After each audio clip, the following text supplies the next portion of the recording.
విజేత కార్యక్రమానికి స్వాగతం, సుస్వాగతం. సృష్టిలో ఉన్న ప్రతి వస్తువు ఒక అద్భుతం. అది మన అవసరాలను తీర్చి ఆదుకుంటుంది, మన శ్రమను తగ్గించి సేద తీరుస్తుంది. ప్రతి వస్తువు ఒక పాఠాన్ని నేర్పిస్తుంది. పాఠం అంటే పాటించదగినది అని అర్థం. ఈరోజు పెన్సిల్ మనకి నేర్పించేటటువంటి పాఠాలు ఏమిటి అనే విషయాన్ని చూద్దాం. పెన్సిల్ నేర్పించే మొట్టమొదటి పాఠం ఏమిటి అంటే, కష్టాల కొలమిని దాటితేనే విజయాల కొలను నువ్వు అందుకుంటావు. పెన్సిల్కి అన్నీ ఉంటాయి చూడండి, చాలా అందంగా ఉంటుంది, అన్నీ ఉంటాయి, రాయగలిగే శక్తి ఉంటుంది. కానీ దాన్ని షార్ప్నర్లో చెక్కితేనే, దాన్ని తనను తాను చెక్కుకుంటేనే, పై పొరని తీసేస్తేనే అది రాయడానికి ఉపయోగపడుతుంది.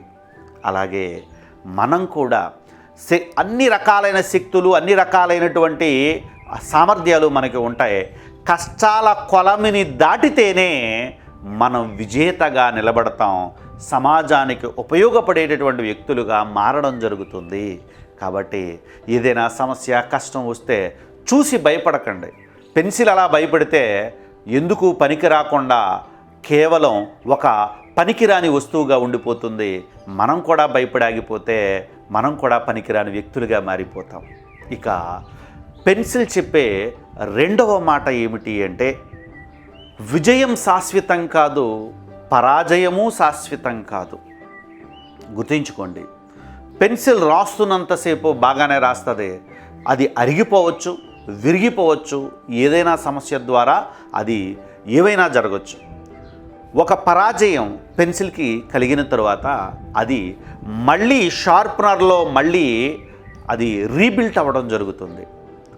అంటే అనివార్య కారణాలలో మన జీవితంలో ఏదైనా సమస్య వచ్చినా, ఒక విజయం సాధించావు అనుకుందాం, సమస్య కంటే ముందు ఒక విజయం సాధించావు, అదే చివరిదని ఆగిపోతే నువ్వు గత వైభవ పీడితుడిగా ఉండిపోతావు, భవిష్యత్తు ఏముండదు. ఆ విజయం కొద్ది కాలానికి మాసిపోతుంది, మరుగుపడిపోతుంది. కానీ అదేవిధంగా పరాజయం వచ్చింది అని చెప్పి బాధపడుతూ కూర్చున్నా సరే భవిష్యత్తు ఉండదు. రెండు సందర్భాలలో కూడా మనం ఇంకా ముందుకు వెళ్ళాలి. ఆ పాఠం పెన్సిల్ చెబుతుంది. అది అరిగిపోయినప్పుడు మళ్ళీ షార్ప్నర్ ద్వారా అది రైజ్ అవ్వడం అనేటువంటిది జరుగుతుంది, మళ్ళీ ఉపయోగపడే వస్తువుగా మారడం జరుగుతుంది. మనం కూడా అంతే. ఇక మూడవ పాఠం, చివరి వరకు నీ జీవితాన్ని ఆస్వాదించు, నీ ప్రగతిని 10 మందికి పంచు అనే పాఠం చెబుతుంది. పెన్సిల్ ఎంత చిన్నదైనా సరే అది మనకు ఉపయోగపడుతూనే ఉంటుంది, చివరి వరకు రాస్తూనే ఉంటుంది, అందరికీ ఉపయోగపడుతూనే ఉంటుంది. మరి మన జీవితంలో వయసు అయిపోయిందనో, మరొక కారణమో లేకపోతే నాకు ఫెయిల్యూర్సే వస్తున్నాయని చెప్పేసో మనం ఏమీ సాధించలేమని చెప్పి ఆగిపోవటం, ఊరుకోవటం అనేది చాలా దారుణమైనటువంటి అంశం. ఏ సందర్భంలో అయినా నువ్వు గెలవగలవు, గెలుస్తావు. చివరి వరకు కూడా నువ్వు అందరికీ ఉపయోగపడేటటువంటి వ్యక్తిగా ఉండాలి. సో నీ ప్రగతిని 10 మందికి పంచాలి. పెన్సిల్ ఎలాగైతే చివరిదాకా రాస్తూ ఉపయోగపడుతుందో అలాగే నీ ప్రగతి 10 మందికి పంచాలి. అంటే 10 మందికి భారం కాకూడదు, నీ కుటుంబానికి, సమాజానికి భారం కాకూడదు. అంటే నిరంతరం నీ ప్రగతి చివరి వరకు కొనసాగుతూనే ఉండాలి. ఇక 4వ పాఠం, నువ్వు గర్వించకు, గర్విస్తే అధపాతాళంలోకి పోతావు అని పెన్సిల్ చెబుతుంది.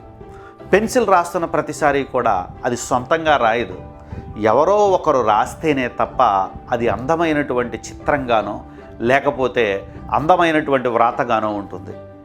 విద్యార్థులారా గుర్తుపెట్టుకోండి. సో ఎవరో ఒకరి సహాయంతోనే అది గెలవటం అనేది జరుగుతుంది, దాని పని చేసుకుంటుంది. అదేవిధంగా మనం కూడా ఏదైనా విజయం సాధించామంటే మన తల్లిదండ్రులు, మన కుటుంబం, సమాజం ఇలా అన్నీ సహకరించటం వల్లే మనం గెలుస్తాం. దానికి గర్వించకూడదు, కృతజ్ఞతాపూర్వకంగా ఉండాలి. ఆ విజయపు ప్రతిఫలాలను అందరికీ పంచగలగాలి. అలా అయితేనే మనం ముందుకు వెళతాం. లేకపోతే మన గర్వమే మన సమాధిగా మారిపోతుంది, మన ప్రగతి ఆగిపోతుంది. చూసారా విద్యార్థులారా, కేవలం పెన్సిల్ మనకి ఇన్ని పాఠాలను చెబుతుంది. ప్రతి వస్తువు కూడా ఈ విధంగా ఎన్నో పాటించదగిన అంశాలను చెబుతుంది.